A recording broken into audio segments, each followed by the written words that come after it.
हनुमान जी भगवान शिव के अवतार हैं, ये बात तो हम सभी जानते हैं, लेकिन हनुमान जी और भगवान शिव का युद्ध भी हुआ था, ये बात बहुत कम लोग जानते हैं। इससे संबंधित कथा का वर्णन पद्म पुराण के पाताल खंड में मिलता है। आज हम आपको इस बारे में बता रहे हैं।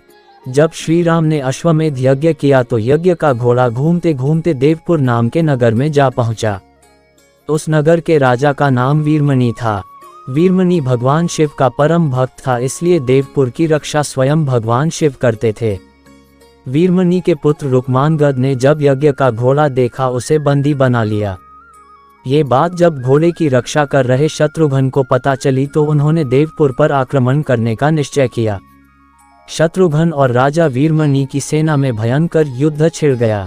हनुमान जी भी वीरमणि की सेना का संहार करने लगे। श्री राम के भाई भरत के पुत्र पुष्कल ने जब राजा वीरमणि को घायल कर दिया तो उनकी सेना अपनी जान बचाकर भागने लगी। जब भगवान ने अपने भक्त का ये हाल देखा तो वे भी उनके पक्ष में युद्ध करने लगे। भगवान शिव को युद्ध करते देख शत्रुघ्न भी वहां आ गए।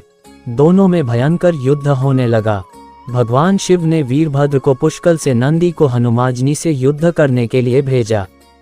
वीरभद्र और पुष्कल का युद्ध 5 दिन तक चलता रहा। अंत में वीरभद्र ने पुष्कल का वध कर दिया। ये देखकर शत्रुघ्न को बहुत दुख हुआ। शत्रुघ्न और क्रोधित होकर शिव से युद्ध करने लगे। उनका युद्ध 11 दिनों तक चलता रहा। अंत में भगवान शिव के प्रहार से शत्रुघ्न बेहोश हो गए। ये देख हनुमान जी स्वयं शिव से युद्ध करने लगे। हनुमान जी ने शिव जी से पूछा कि आप तो राम भक्त हैं, तो फिर हमसे युद्ध क्यों कर रहे हैं? शिव जी ने कहा कि मैंने राजा वीरमणि को उसके राज्य की रक्षा करने का वचन दिया है, इसलिए मैं युद्ध करने के लिए बाध्य हूँ। इसके बाद हनुमान जी और शिव जी के बीच भयंकर युद्ध होने लगा। हनुमान जी के पराक्रम से प्रसन्न होकर शिव जी ने उनसे वरदान मांगने को कहा। तब हनुमान जी ने कहा कि इस युद्ध में भरत के पुत्र पुष्कल मारे गए हैं और शत्रुघ्न भी बेहोश हैं। मैं द्रोणगिरी पर्वत पर संजीवनी औषधि लेने जा रहा हूँ, तब तक आप इनके शरीर की रक्षा कीजिए। शिव जी ने उन्हें ये वरदान दे दिया।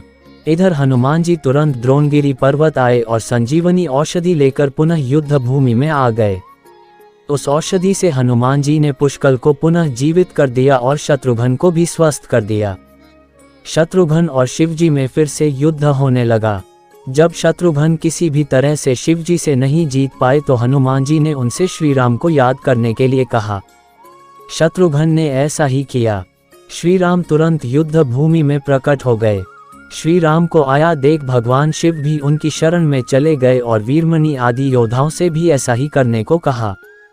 वीरमणि ने यज्ञ को घोड़ा भी श्री राम को लौटा दिया और अपना राज्य भी उन्हीं को सौंप दिया।